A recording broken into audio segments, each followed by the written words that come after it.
The year was 71 AD, a time when the Roman Empire's reach extended from Britannia to North Africa. Yet in the misty valleys of Gaul, resistance lingered. Marcus, a seasoned centurion, stood on a ridge, the earthy scent of damp soil and smoke filling the air. Below, Gaulish campfires flickered, casting chaotic shadows. The distant rumble of the river grounded him, a steady reminder of nature's force. The cold wind bit at his skin, sharpening his senses. This was a land of defiance, where every breath carried the weight of impending conflict.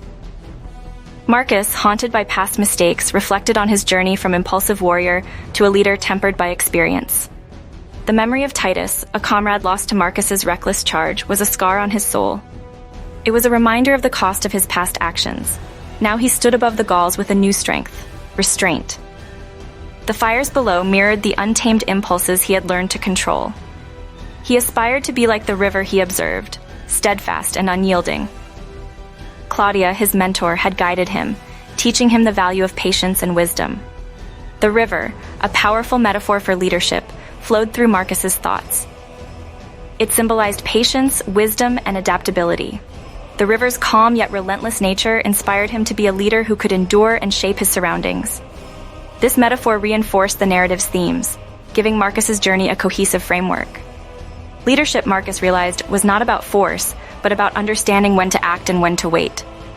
The river, with its quiet power, became a guiding symbol for his transformation, embodying the kind of leader he aspired to be. Claudia's mentorship was pivotal in Marcus's growth. Her story of past mistakes, where impatience led to loss, resonated deeply with him. "My mentor saved what was left of us, taught me to listen to the land," she shared, her words heavy with regret. Her teachings shaped Marcus, just as the river shaped the land. Her presence underscored the value of mentorship and the passing of wisdom. She taught Marcus that true leadership lay in restraint and understanding the land's rhythm. Her influence was a beacon, guiding him through the fog of his past. Lucius, a young soldier, questioned Marcus's decision to let the Gauls flee. "Are we really just going to let them run?" he asked, his voice tinged with uncertainty. Marcus saw his former self in Lucius's eagerness for action. "We have already won," Marcus replied, his voice calm. "The river has done our work for us." Lucius struggled to reconcile his father's teachings with Marcus's wisdom. "Teach me, Centurion. Teach me how to be patient in battle," he finally asked. Marcus's words, a blend of past experience and newfound understanding, bridged the gap between generations. The tension in the Gaulish camp grew palpable, every hesitant glance toward the river revealing their growing desperation.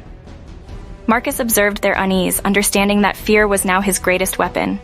The Gauls, gripped by panic, made frantic dashes for the river, their movements chaotic. The river, swollen and relentless, became their downfall. There was no grand clash of swords, only the quiet victory of strategy over chaos. Marcus realized that leadership was not the fire of battle, but the river's steady flow, shaping his path with patience and resolve. As dawn broke, a scout brought urgent news of the eastern tribes. "They fight with shadows, not steel," he warned, his face shadowed with concern. Marcus knew his patience would be tested against this elusive enemy. He recalled stories of warriors who vanished into the hills, striking unexpectedly.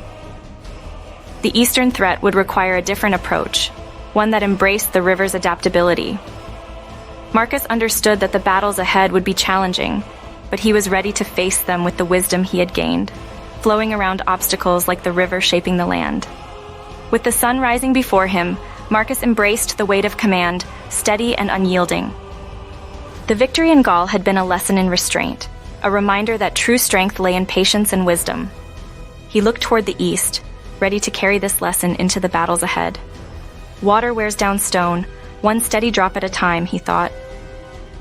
As the river disappeared around its final bend, Marcus knew he would lead like the river, enduring, shaping, and resilient. True leadership was about carrying the weight of command with purpose and resolve.